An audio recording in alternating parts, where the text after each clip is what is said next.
اور تم میں سے جو لوگ وفات پا جاتے ہیں اور ان کی بیویاں رہ جاتی ہیں تو وہ بیویاں 4 مہینہ 10 دن کی مدت پوری عدت گزاریں گی، اور جب ان کی عدت پوری ہو جائے تو کوئی حرج نہیں ہے کہ وہ اپنے بارے میں کوئی بھلا فیصلہ کر لیں۔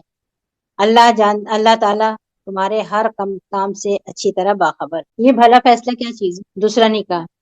اور اسلامی شریعت میں اسی کو رواج دیا گیا، اور یہ ہم کو قرآن میں بھی ملے گا، حدیث میں ملے گا، اور اگر ہم صحابہ کی سنت دیکھیں گے، سیرت دیکھیں گے، تو اس میں بھی بہت زیادہ کثرت سے یہ واقعہ ملے گا کہ ایک صحابی شہید ہوتے تھے، عدت پوری ہوتے ہی ان کی دوسری جگہ شادی ہو جاتی تھی۔ وہ صحابی شہید ہوتے تھے، عدت پوری ہوتے ہی ان کی دوسری جگہ شادی ہوئی۔ کس لیے ان کا اتنا نکاح ہوتا تھا؟ کیوں ہمارے سماج کی عورتیں یا مرد بہت زیادہ متقی اور پرہیزگار ہیں، ان کو ضرورت نہیں ہے نکاح کی۔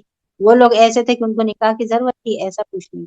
ہم لوگ اپنے رسم و رواج میں اتنا زیادہ بندھے ہوئے ہیں کہ ہم لوگ اس سوچ سے نکل نہیں پا رہے ہیں۔ ایک لڑکی بہت کم عمر میں بیوہ ہو گئی، اس کی ماں سے بات کی کہ اس کا کہیں نکاح کرا دیں، کہا کہ نہیں ایسا نہیں، ہم بھلا کھلا نہیں سکتے اپنی بیٹی کو۔ کتنا عجیب جواب تھا ان کا کہ ہم کھلا نہیں سکتے۔ پہلی شادی بچی کی کیوں کی تھی؟ کھلا نہیں سکتے تھے اس لیے کی تھی پہلی شادی۔ جس وجہ سے پہلی شادی کی تھی وہی ضرورت تو اب بھی باقی ہے نا، تو اب دوسری شادی کر دو اس کی۔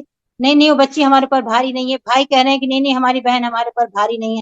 بھائی نے تو کہہ دیا ہماری بہن ہمارے پر بھاری نہیں ہے، لیکن پھر بھابھی کے اوپر وہ بھاری تھی کہ نہیں تھی وہ کیسے پتا چلی؟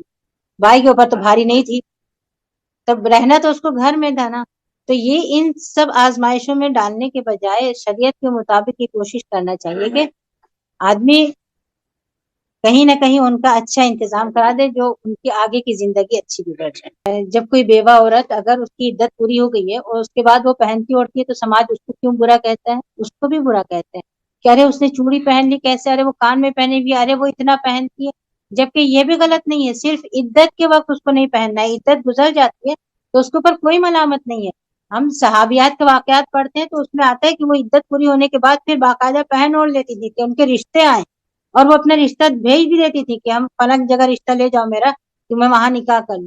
تو یہ ساری چیزیں تو فطرت کے مطابق ہیں۔ اگر ہم فطرت سے جنگ کریں گے، ایک جوان لڑکی بیوہ ہوگی، اس کو ہر حق سے اس کے پہننے اوڑھنے کے اور ہر چیز کے حق سے اس کو محروم کریں گے، تو پھر وہ اس کے اندر جو چیز، اس کا جو رد عمل ہوگا وہ بہت خطرناک ہوگا۔